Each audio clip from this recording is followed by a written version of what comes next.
Hello everyone, welcome to आई ए सफलता। स्वागत है आप सभी का हमारे यूट्यूब चैनल आई ए सफलता में। आज हम इंडियन पॉलिटी सेवन्थ एडिशन की सीरीज को कंटिन्यू करते हुए 12th लेक्चर लेकर के आए हैं, जिसमें आज हम डिस्कस करेंगे डीपीएसपी के बारे में, directive principle of state policy, यानी कि राज्य के नीति निर्देशक सिद्धांत। तो चलिए आज की क्लास हम शुरू करते हैं। अगर आप ये क्लास देख रहे हो तो आई होप के पीछे की क्लास आप देख करके आए होंगे। अगर आपने पीछे की क्लास नहीं देखी है तो प्लीज एक बार जा करके पीछे की क्लास चेक कीजिए।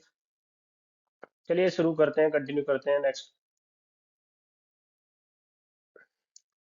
तो बात करते हैं हम directive principles of state policy की, जो कि हमारे संविधान में आता है आर्टिकल 36 से लेके 51। ठीक। तो ये आता है हमारे पार्ट 4 यानी कि भाग 4 में। ये जो हमारा डीपीएसपी का जो सिद्धांत है, जो प्रिंसिपल है, ये लिया गया है इरिस कॉन्स्टिट्यूशन से 1937, जो कि 1937 में बना गया था। और एरिस कॉन्स्टिट्यूशन ने डीपीएसपी को लिया है, वो लिया है स्पेनिश कॉन्स्टिट्यूशन से। तो it can be asked in exam that in which country we have taken DPSP. तो DPSP taken from which country? DPSP किसे लेंगे? एरिस से। एरिस से। नेक्स्ट है features of the directive principles. अब डायरेक्टिव प्रिंसिपल्स के क्या क्या फीचर्स होते हैं, तो फीचर्स की बात करेंगे। नंबर एक, DPSP denotes the ideals that state should keep in mind while formulating policy and enacting law. इसका मतलब है कि जब किसी राज्य को या सरकार को जब कभी कोई लॉ बनाना है या कोई पॉलिसी बनानी है, तो उस पॉलिसी को बनाते टाइम उसको याद ध्यान में रखना है कि हमें डीपीएसपी को फॉलो करना है। यानी कि जो डायरेक्टिव्स दिए गए हैं कार्य करने के लिए, उसको फॉलो करना है। नेक्स्ट है article 36, definition of state same as article 12। यानी कि जैसे हमने आर्टिकल 12 में पढ़ा था, डेफिनेशन ऑफ स्टेट यानी कि जो राज्य की परिभाषा दी गई थी, क्या थी?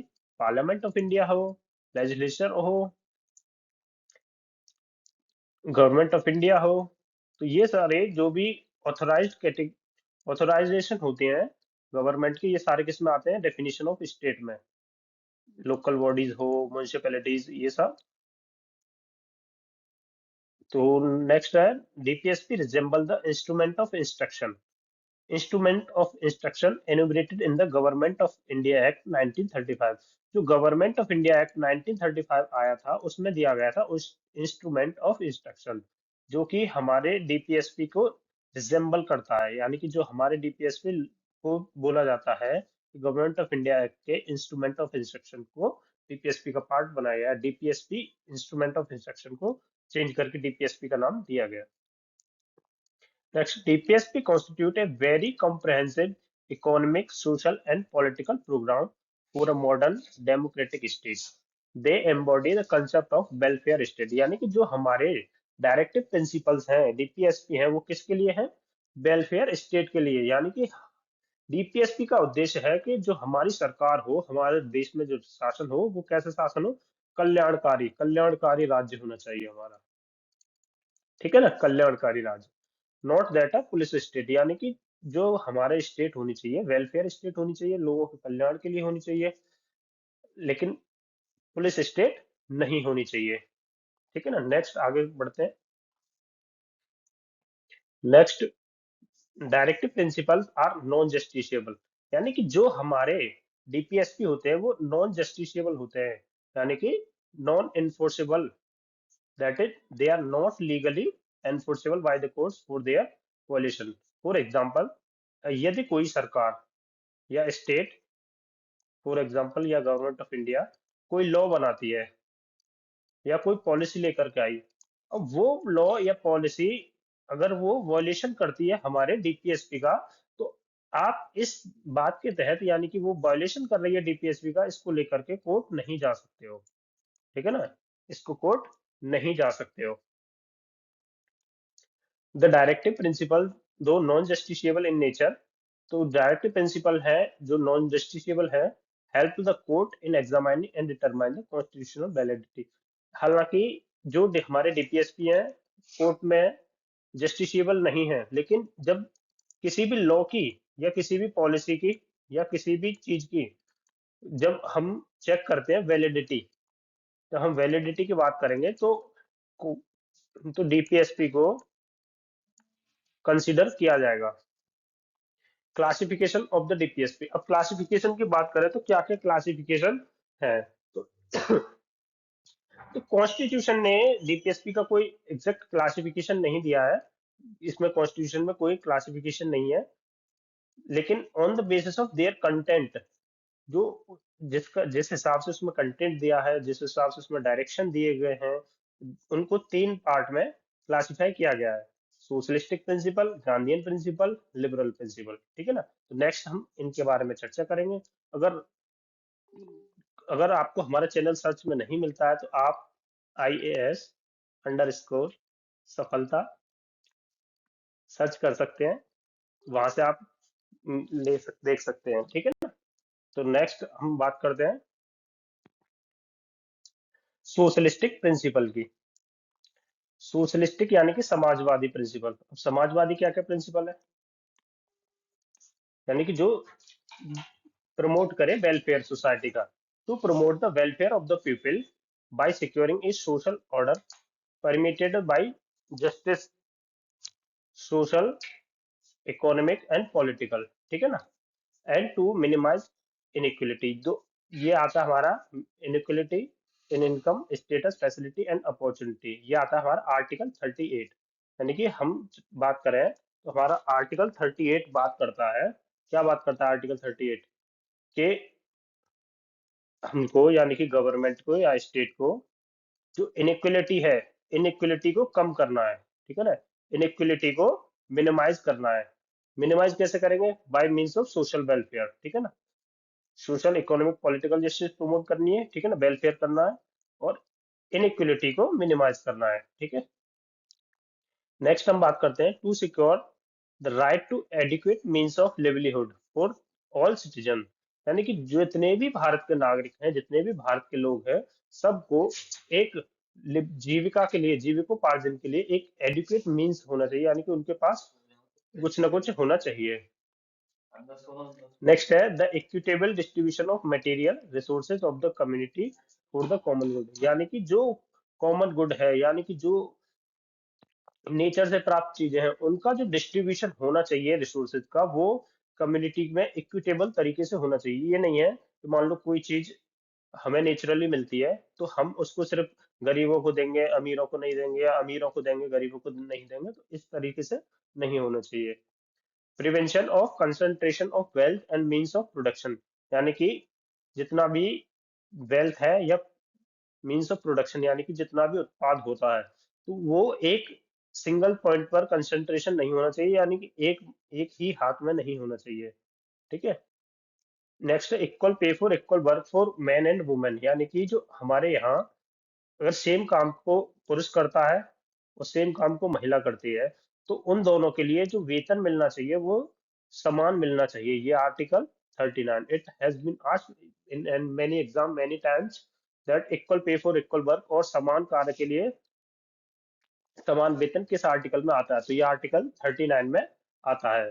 Opportunity for healthy development of children, तो ये भी आर्टिकल 39 का पार्ट है। नेक्स्ट है free legal aid to the poor, यानी कि जो गरीब लोग हैं, अगर मान लो कोई गरीब व्यक्ति है, उसके लिए गवर्नमेंट ने क्या किया, क्राइटेरिया सेट कर रखा है कि कौन इस श्रेणी में आएगा। तो जो गरीब व्यक्ति है उनके लिए फ्री और लीगल एड प्रोवाइड की जाएगी, ये आर्टिकल 39A में आएगा। To secure the right to work, to public assistance in cases of unemployment, यानी कि अनएम्प्लॉयमेंट के केस में राइट टू वर्क का, ओल्ड एज के केस में राइट टू वर्क, सिकनेस और डिसेबलमेंट, ये आर्टिकल 41 बात करता है। सोशलिस्टिक प्रिंसिपल कि सरकार को क्या करना है, राइट टू वर्क प्रोवाइड करना है, यानी कि कार्य करने का जो अधिकार है वो लोगों को प्रोवाइड करना है, जिससे कि वो अपने जीविकोपार्जन के लिए, अनएम्प्लॉयमेंट को कम करने के लिए, ओल्ड एज में अगर कोई व्यक्ति काम नहीं कर पाता है सिकनेस की वजह से, ओल्ड एज की वजह से, डिसेबलमेंट की वजह से, तो उनको right means of livelihood provide करना है।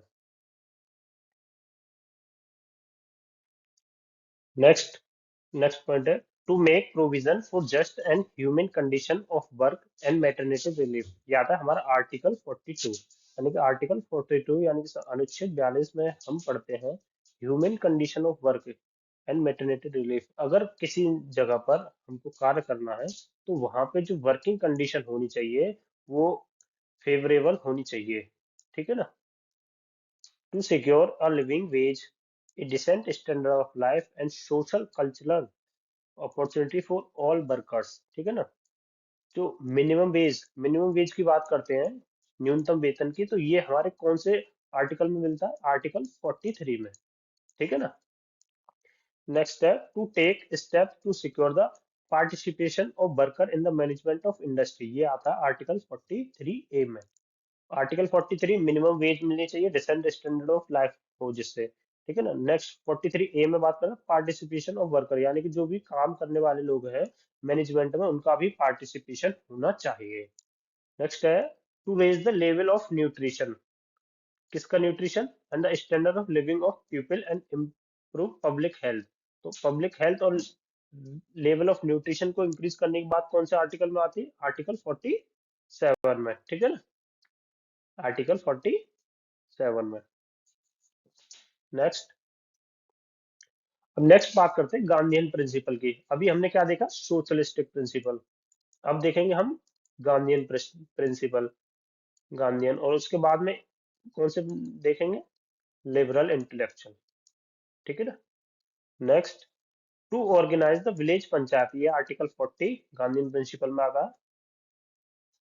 To promote cottage industry on an individual और cooperation basis in rural areas, तो कॉटेज इंडस्ट्री की बात कौन से आर्टिकल में की जाती है? 43 में।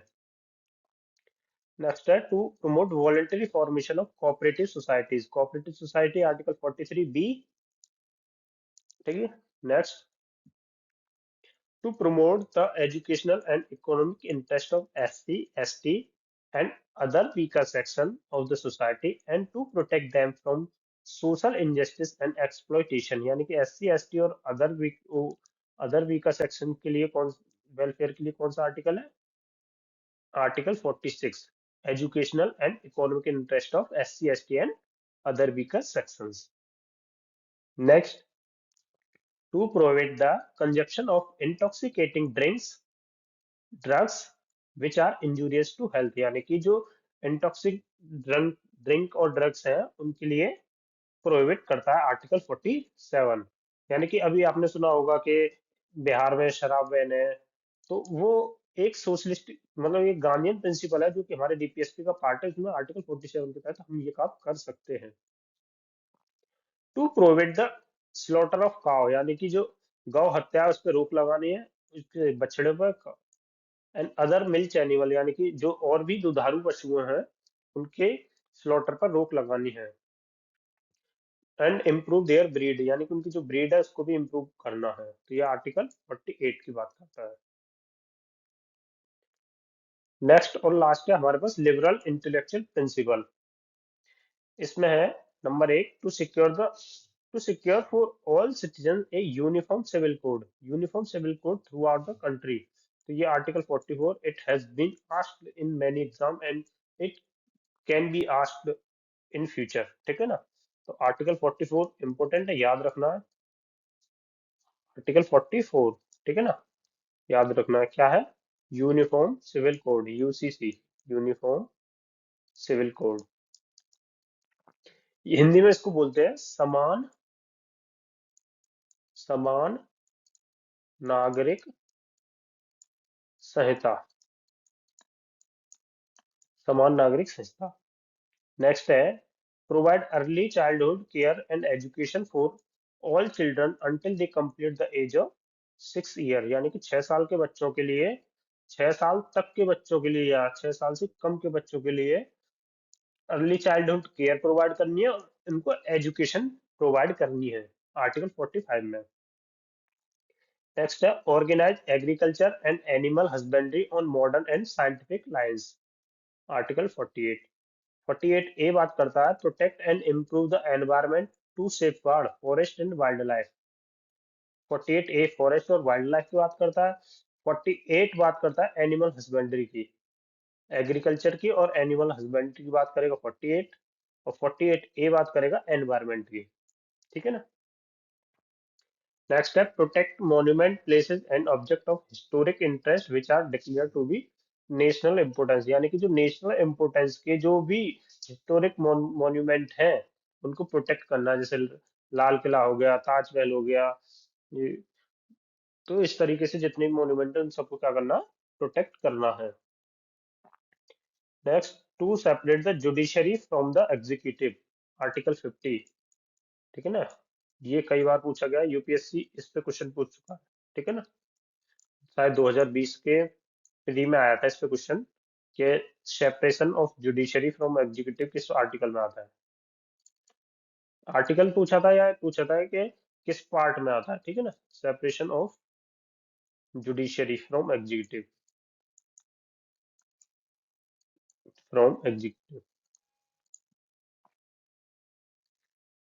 नेक्स्ट है to promote the international peace, यानी कि अंतरराष्ट्रीय शांति और सुरक्षा की बात किस आर्टिकल में आएगी, आर्टिकल 51 में। ठीक है ना, तो अंतरराष्ट्रीय सुरक्षा की बात हो, अंतरराष्ट्रीय लॉ की रिस्पेक्ट की बात हो, उनके फॉलो करने की बात हो, इंटरनेशनल पीस की बात हो, इंटरनेशनल डिस्प्यूट को आर्बिट्रेशन के थ्रू सॉल्व करने की बात हो, सेटलमेंट की बात हो, तो ये आता है 51 में। ठीक है, नेक्स्ट। नेक्स्ट, अब हमने अभी जैसे पढ़ा कि जो डीपीएसपी है उसमें तीन पार्ट में पढ़ लिया हमने, लेकिन तीन पार्ट में क्या लगातार थे क्या, हमने 36 से शुरू किया हो, एक एक तरीके से कंटिन्यू किया नहीं। ठीक है ना, तो इसमें क्या था, कुछ आर्टिकल बाद में जोड़े गए, जैसे अभी हमने पढ़ा था 33A या 43A या जिस तरीके से भी पढ़ा था, तो क्या क्या थे। तो सबसे पहले जो डीपीएसपी जोड़े गए इसमें 42वें संविधान संशोधन के द्वारा 1976 में चार नए डीपीएसपी को जोड़ा गया था। तो क्या थे वो चार, secure opportunity for healthy development of children, यानी कि हेल्दी डेवलपमेंट ऑफ चिल्ड्रन के बाद जो हमने आर्टिकल 39 में पढ़ा था वो जोड़ा गया था 1976 में 42nd अमेंडमेंट में।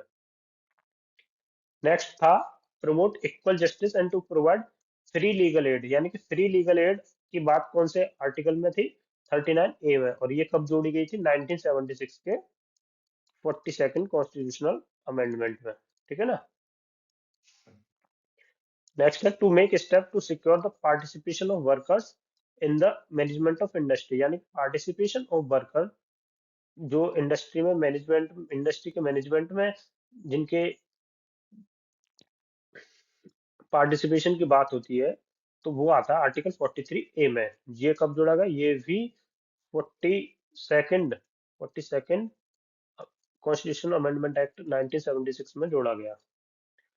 नेक्स्ट है to protect and improve the environment and safeguard forest and wildlife, यानी कि जो एनवायरमेंट और फॉरेस्ट वाइल्ड लाइफ के लिए जो आया था आर्टिकल 48A, ये भी 42nd CAA में जोड़ा गया था, यानी कॉन्स्टिट्यूशन अमेंडमेंट के थ्रू जोड़ा गया था। नेक्स्ट, उसके बाद में आता है 44th अमेंडमेंट एक्ट, यानी कि पहला हुआ था 42nd, जो अपने आप में मिनी कॉन्स्टिट्यूशन बोला जाता है इसको, मिनी कॉन्स्टिट्यूशन या लघु संविधान। ठीक है ना, तो उसके बाद में 44th अमेंडमेंट होता है 1978 में, जिसमें एक एक्स्ट्रा डीपीएसपी को जोड़ा गया जो थी to minimise inequality in income status facility and opportunity, यानी कि आर्टिकल 38 में जो इनइक्वलिटी को मिनिमाइज करने की बात की गई है वो हमारे 44th अमेंडमेंट एक्ट 1978 में ऐड की गई थी। ठीक है ना, नेक्स्ट है 86th amendment act 2002, change the subject matter of article 45 and made elementary education a fundamental right under article 21A। जैसे हमने आर्टिकल 21A देखा था कि गवर्नमेंट को कंपलसरी है कि उनको जो एजुकेशन, एलिमेंट्री एजुकेशन है जो 6 से 14 साल के बच्चों के लिए है वो प्रोवाइड करनी है। ठीक है ना, और जो आर्टिकल 45 जस्ट अभी हमने पढ़ के आया कि क्या कर दिया था कि जो 6 साल से कम के बच्चे हैं, जो 6 साल से कम के जो भी बच्चे हैं उनके अर्ली चाइल्डहुड केयर और उनकी एजुकेशन की बात करता है। नेक्स्ट है the 97th amendment act 2011 added a new DPSP relating to cooperative society, यानी कि 97th कॉन्स्टिट्यूशन अमेंडमेंट एक्ट 2011 में जोड़ा गया था आर्टिकल 43 बी। 43 बी यानी कि जो किसकी बात करता है, कोऑपरेटिव सोसाइटीज की, कोऑपरेटिव सोसाइटीज की। ठीक है ना। नेक्स्ट, हम बात करेंगे criticism of the DPSP. Criticism क्यों? सबसे पहली बात कि नो लीगली फोर्स। मान लो आर्टिकल 37 में क्लियर बोला गया है कि जो डीपीएसपी होंगे वो नॉट एनफोर्सेबल। जो चीज एनफोर्सेबल नहीं है तो फिर उसका रहने का फायदा ही क्या है। ठीक है ना। जो अधिकार हम दे रहे हैं कि सरकार को कि ये काम करना है लोगों के वेलफेयर के लिए, कल्याण के लिए, और उसको हम एनफोर्स नहीं करा सकते, तो ये एक क्रिटिसिज्म है। ठीक है। दूसरा है इलॉजिकली अरेंज्ड। अब अभी हमने देखा Gandhian principle, socialistic principle, liberal intellectual principle, एक नहीं है, एक भी तरीके से कोई कहीं भी डाला गया है, एक भी ठीक तरीके से अरेंज नहीं किया गया। किसी को कहीं भी रखने का कोई भी लॉजिकल नहीं है। Number 3, constitutional conflict. हमेशा संविधान में कॉन्स्टिट्यूशनल कन्फ्लिक्ट रहा है जब से 1951 से लेके, और हमेशा ये रहेगा। क्या क्या हमेशा किससे रहता है कॉन्फ्लिक्ट? फंडामेंटल राइट से। ठीक है ना। डीपीएसपी और फंडामेंटल राइट हमेशा कुछ ना कुछ कॉन्फ्लिक्ट रहा है। नेक्स्ट, अब देखते हैं जो कॉन्फ्लिक्ट रहा है वो क्या क्या है। तो सबसे पहली बात करते हैं जो चंपकम दोराई केस 1951 की। तो जब चंपकम दोराई केस 1951 आया तो इसमें सुप्रीम कोर्ट ने बोला था कि अगर किसी भी केस में कोई कॉन्फ्लिक्ट होता है फंडामेंटल राइट और डीपीएसपी के बीच में, तो फॉर्मर विल प्रिवेल, यानी कि जो फंडामेंटल राइट है वो प्रिवेल करेगा, यानी कि सुपीरियर होगा डीपीएसपी के। ठीक है ना। उसके बाद में गोलकनाथ केस 1967 आता है जिसमें सुप्रीम कोर्ट ने बोला कि parliament cannot take away और abridge any of the fundamental right, word ध्यान रखना, any of the fundamental right which are sacrosanct in nature. ठीक है ना। यानी कि जब गोलकनाथ केस 1967 में सुप्रीम कोर्ट ने बोला कि पार्लियामेंट के पास कोई अधिकार नहीं है कि वो किसी व्यक्ति के किसी भी फंडामेंटल राइट को छीन सके, सस्पेंड कर सके। ठीक है ना। Which are sacrosanct in nature, can not taken away, यानी कि उस व्यक्ति से छीने नहीं जा सकते हैं। In other words, the court held that the fundamental right cannot be amended for the implementation of DPSP। इसका मतलब यही हुआ कि अगर हमें डीपीएसपी को इम्प्लीमेंट करना है, ठीक ठीक है ना, डीपीएसपी को इम्प्लीमेंट करने के लिए हम फंडामेंटल राइट को चेंज नहीं करेंगे। ठीक है। नेक्स्ट, है 25th amendment act inserted a new article, that is article 31C जोड़ा गया, which contain the following two provision. ठीक है। अब क्या बोला गया कि एफआर में चेंज नहीं करेंगे। किस लिए चेंज नहीं करेंगे? टीपीएसपी को इम्प्लीमेंट करने के लिए।